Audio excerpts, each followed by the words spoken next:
एक प्रश्न और पूछना चाहता हूं। सुना है कि मृत्यु के समय मनुष्य को बड़ा कष्ट उठाना पड़ता है।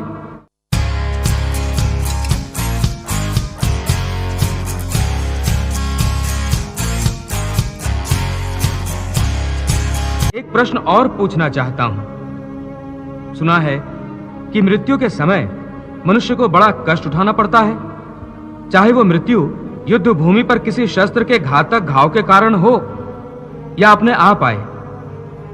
क्या मृत्यु को आसान बनाने का कोई तरीका नहीं है? हे अर्जुन, प्रश्न मृत्यु को आसान बनाने का नहीं है, बल्कि जीवन मृत्यु के चक्र से निकलकर मोक्ष प्राप्त करने का है। यदि मनुष्य मृत्यु के समय यह विधि अपनाए जो मैं तुम्हें बता रहा हूं, तो उसे तुरंत मोक्ष प्राप्त होगा और वो सीधा मेरे धाम को पहुंचेगा। वो गोपनीय विधि क्या है माधव? प्राण त्यागते समय अपनी सभी इंद्रियों के द्वार को रोककर तथा मन को हृदय में स्थिर करके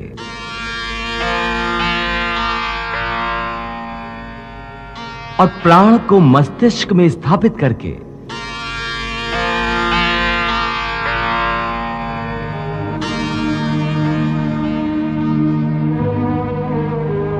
परमात्मा का स्मरण करते हुए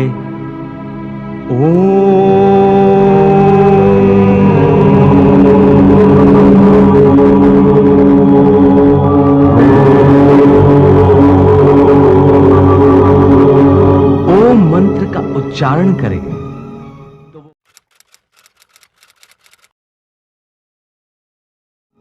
तो वो मनुष्य जीवन भर कितना ही पापी क्यों न रहा हो, उसे मोक्ष अवश्य प्राप्त हो जाएगा। हे भोलेनाथ, प्रभु श्री कृष्ण कह रहे हैं कि मृत्यु के समय ओम शब्द के उच्चारण से पापी मनुष्य की आत्मा को भी मुक्ति मिल जाती है।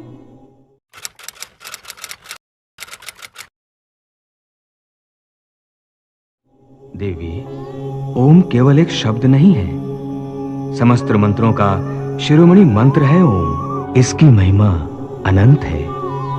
आध्यात्मिक साधना की सफलता का केंद्र बिंदु ओम है। ये वो कमंडल है जिससे सारा ज्ञान और सारी सृष्टियां उत्पन्न हुई हैं।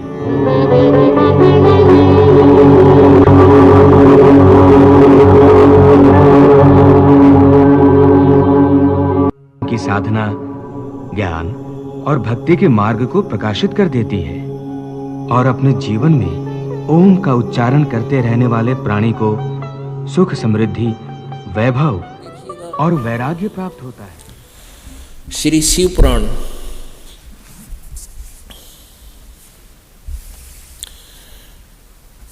ये शिव पुराण है, गीता प्रेस गोरखपुर से प्रकाशित है। इसके संपादक कौन है?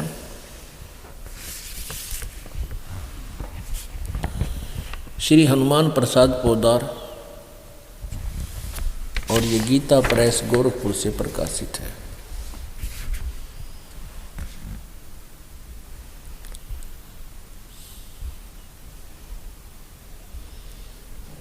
गोविंद भवन कार्यालय कोलकाता का संस्थान, प्रकाशक व मुद्रक है। इसमें देखिएगा क्या बताता है। मैंने पूर्व काल में अपने स्वरूप भूत मंत्र का उपदेश किया है, जो ओंकार के रूप में प्रसिद्ध है। वह मंगलकारी मंत्र है। सबसे पहले मेरे मुख से ओंकार ओम प्रकट हुआ, जो मेरे स्वरूप का बोध करने वाला है। ओंकार वाचक है, मैं वाच्य हूँ। यह मंत्र मेरा स्वरूप ही है। प्रतिदिन ओंकार का निरंतर स्मरण करने से मेरा ही सदा स्मरण होता है, ब्रह्म का। मेरी उत्तरवर्ती मुख से अकार, पश्चिमी मुख से उकार, दक्षिण मुख से मकार का और पूर्ववर्ती मुख से बिंदु का तथा मध्यवर्ती मुख से नाद का प्राकट्य हुआ। ये 5 अकार, मकार, और आकार का, और इस उकार, मकार, बिंदु और ये नाद, इन पांचों से मिलकर ये एक ओम मंत्र हुआ। इस प्रकार 5 अवयवों से युक्त ओंकार का विस्तार हुआ। इन सभी अवयवों से एकीभूत होकर यह प्रणव ओम नाम एक अक्षर हो गया। अब पुण्यात्माओं, इससे फिर गीता जी का लिंक जुड़ेगा। 8वें अध्याय के 13वें श्लोक में कहा है, गीता ज्ञानदाता ने श्री कृष्ण में प्रवेश करके वो काल बोल रहा है कि ओम इति एकाक्षरम ब्रह्म व्यवहारन माम अनुसमरण यह प्रयाति तदन देहम सयाति परमाम गतिम।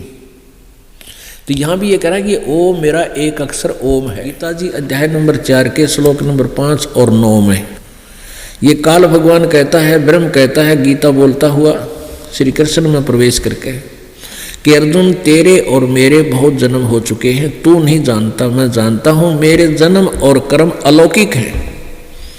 मेरा जन्म और मृत्यु जो होता है वो अलौकिक है। कैसे? ये काल जब मरता है 70,000 बार त्रिलोकीय शिव यानी तमोगुण शिव मर लेंगे तब, तो यू एक युग होता है उस अक्षर पुरुष का, परब्रह्म का, जो 7 शंख ब्रह्मांड का स्वामी है। ऐसे ही फिर 1000 युग का दिन, 1000 युग की रात, 30 दिन रात का महीना, 12 महीने का एक वर्ष, ऐसे 100 वर्ष की आयु है अक्षर पुरुष की, परब्रह्म की। 7 शंख ब्रह्मांड का स्वामी है। ये ब्रह्म जो है काल, ये 21 ब्रह्मांड का स्वामी है। इसको सर्वपुरुष कहते हैं।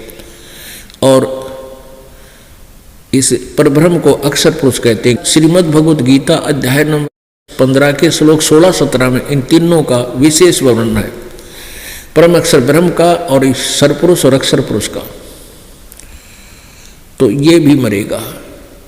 अब ये काल कहता है कि मेरा जन्म और कर्म अलौकिक हैं। कैसे हैं?